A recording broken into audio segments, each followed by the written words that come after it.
as you say, throwing that dolly through the window. I mean, that could have hurt someone. Thankfully, it didn't. Nothing too bad anyway. Michael Chiesa obviously had to withdraw from the fight, so that's a shame. I've heard from a third party that Michael Chiesa is definitely filing a lawsuit against him. So if Michael that's going to be a Chiesa tricky is one. smart, he's going to sue Conor. He's going to sue the UFC. He's going to sue the Barclays Center. He's going to sue the maker of the dolly, whoever made that fucking dolly, the bus company. He's going to sue the Believe You Me podcast. He's going to sue the city of New York. He's going to sue fucking everybody that he could possibly sue if he has even one brain cell left in his fucking head, because that's the way it works.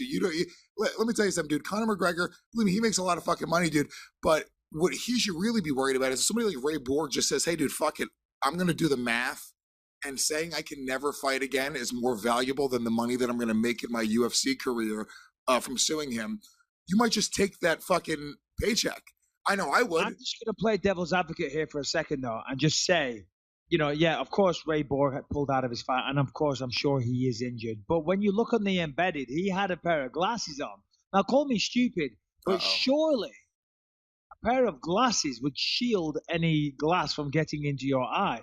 Dun, dun, dun. Right? You look on the embedded, he's standing there. There's nothing wrong with him. He isn't taking his glasses off and going, oh my God, my eyes, bro, my eyes. He's standing there going, oh shit, that was actually pretty awesome with a big pair of fucking glasses on. So, hey, dude, look, a lot of people think the earth is flat. A lot of people are fucking morons. The earth is not flat, Lewis. Can we just get that right? Don't tell me you think the earth is flat. No, please. I don't believe in any of these silly conspiracies, and I don't believe that Ray Borg faked an eye injury to get out of his fucking fight. No, not at all. Neither do I. But I'm just saying, if I was on Team Conor, if I was on his legal team, I'd say, hold on a minute, he had a pair of fucking glasses on. Now that said, microscopic pieces of glass could fall through the air and coming through the sides.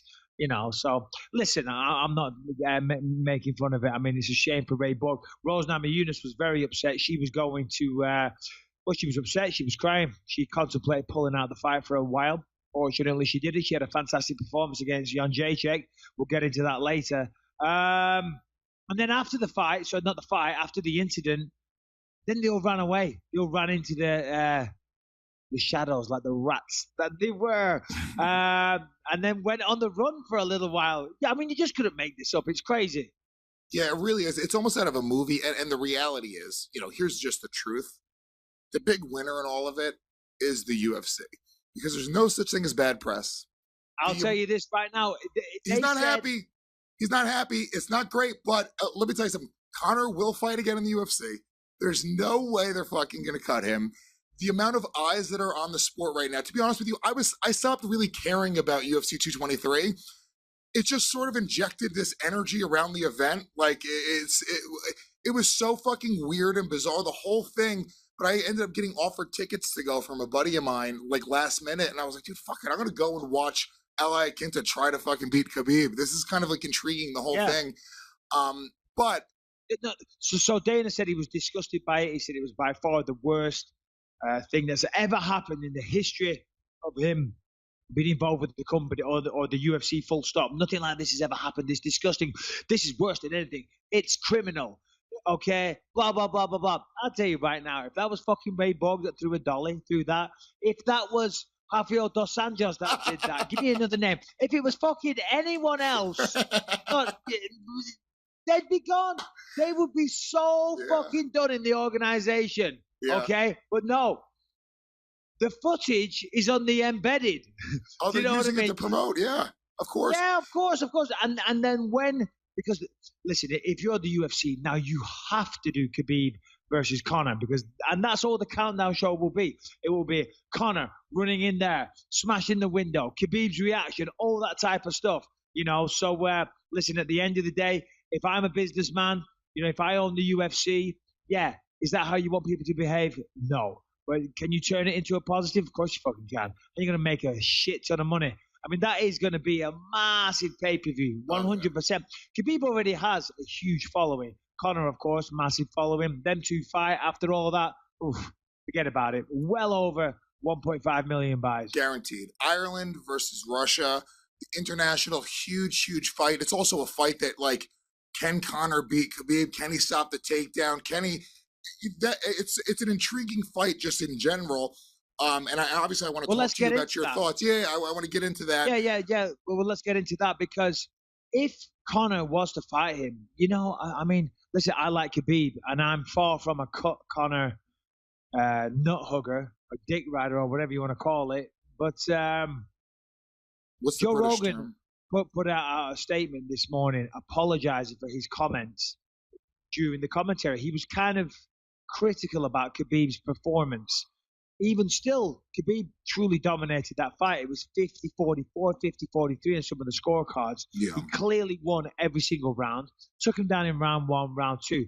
Now, rounds 3, 4, and 5, Iaquinta was able to stop the takedown. Now, in rounds 1 and 2, Khabib shot in for a low single leg, grabbed the lead leg of Iaquinta, picked him up and hung onto it.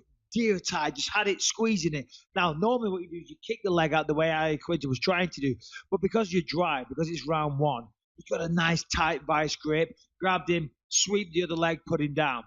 Iaquinta did a good job of trying to fight back to his feet, this and that, but, close but no cigar. But as the fight progressed, as Iaquinta was going in, as Khabib was going in and grabbing that leg of Al, you get sweatier. And that kick out that he was trying to do started becoming successful. And for the rest of the fight, really couldn't take him down. And then from there, Ali's the better striker, but he wasn't the effective striker, because I believe he was scared of getting taken down. I don't mean scared, pardon me, that's not the right word. He wasn't scared of getting taken down. He was overcautious because he was worried about getting taken down and then losing the fight. I fought many people that I'm a better striker than. But I know these motherfuckers are just trying to take me down. As soon as I throw a punch or overextend, they're going to shoot in and take my legs. So that stops you throwing. It makes you kind of stand there. I know Al Iaquinta, if he watches that fight back this morning, he's going to sit there, he's going to watch it and say, Jesus Christ, why didn't I throw more? Well, the answer's simple, because when you were in there, the guy was trying to take you down constantly. Khabib on the other side, when he didn't get the takedown, was actually winning the stand-up. Nothing amazing. He was peppering his face with jabs. There wasn't much head movement. There wasn't many combinations, but still, he bust up his face pretty good. Yeah. Well, Al had a weird moment where he sort of Al had a weird moment where he sort of stood there and was like, "Come on, hit me," and then Khabib just gave him like 5 stiff jabs in a row that like really bloodied up his face. I might be mistaken. I hope I'm not. That's the first time I saw Al in that sort of stance. He came down a very strange stance, which obviously he was looking for the takedown. I don't think anybody saw Al Iaquinta being super competitive in this fight. And that's not a knock on Al. I did. I actually thought he might win the fight.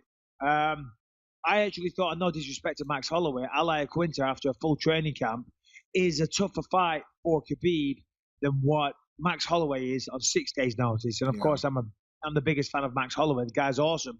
But still, he's a 145er, stepping up on 6 days' notice. You got to favor Khabib in that fight. Al Iaquinta is a guy that has, great wrestling background, good jiu-jitsu, trains with Chris Weidman, Matt Serra, all those guys. And he can bang. He can knock people out, And I thought, you never know. If he can stop the takedown, he might knock him out, because Khabib, we've seen him get hit. Anyway, listen, long story short, Khabib won the fucking fight. Congrats to Al for stepping up. I hope the UFC give him a nice big fat bonus. They should do. Generally, the UFC, Dana, in situations like that, they're very, very generous. Anytime I've done anything like that, they've always been there with a check afterwards or a nice bonus every time. And, I hear from other fighters all the time, they do. Listen, the UFC get a hard time. A lot of journalists like to write stories about them being cheap and this and that. If you go out there, you put on a good performance, or you do them a favor, you step up, they take care of you. So I'm pretty sure Al should get taken care of. Yeah, and let me ask you this, just because watching the fight, I think my first initial reaction, and this was the reaction around a lot of people around me kind of talking about it, we're just talking about how good Al did in the fight on short notice, not preparing for a guy like Khabib, for him to be able to go the distance. And, not for nothing. I mean, look, he got his ass kicked in the fight, but the reality is it was a pretty gutsy performance. He didn't let himself get finished. He was in bad positions a lot during the fight. But it sort of made me believe, number one, that, Conor I would give Conor a much better chance than initially I thought he would do against Khabib. Me too. Kind of watching the fact that, I think Conor is a superior athlete, and I think that, he's obviously a way better striker than Al, and Al was able to land. So I think Conor will be able to land. But then also that I think Tony Ferguson might have won that fight. I think it's a really weird matchup. And you kind of look at how good Al did. I started scratching my head going like, wait a minute, Khabib seems much more beatable than I initially thought going into the fight. All right, let's talk about one of our incredible new sponsors, which is Dollar Shave Club.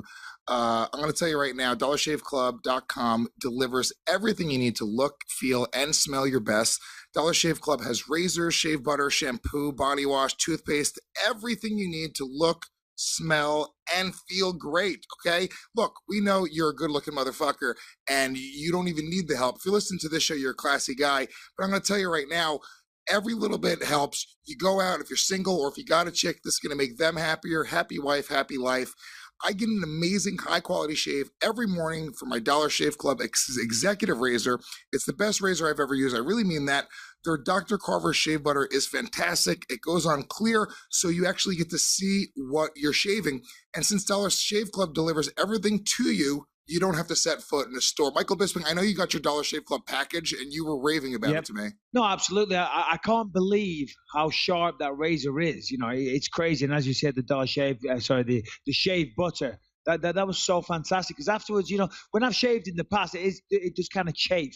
It is a little uncomfortable. But with that shave butter, it was fantastic. And, as you said, pardon me, it gets delivered right to your door. So no more messing around. So, simple as that. Join Dollar Shave Club. Clean up your bathroom and your morning routine. Join Dollar Shave Club today. And for just $5 with free shipping, you'll get the 6-blade executive razor plus 12 sizes of shave butter, body cleanser, and 1 white Charlie's. Then keep the blades coming for a few bucks more a month. Get yours at dollarshaveclub.com/believe. That's dollarshaveclub.com/believe. Octagon News.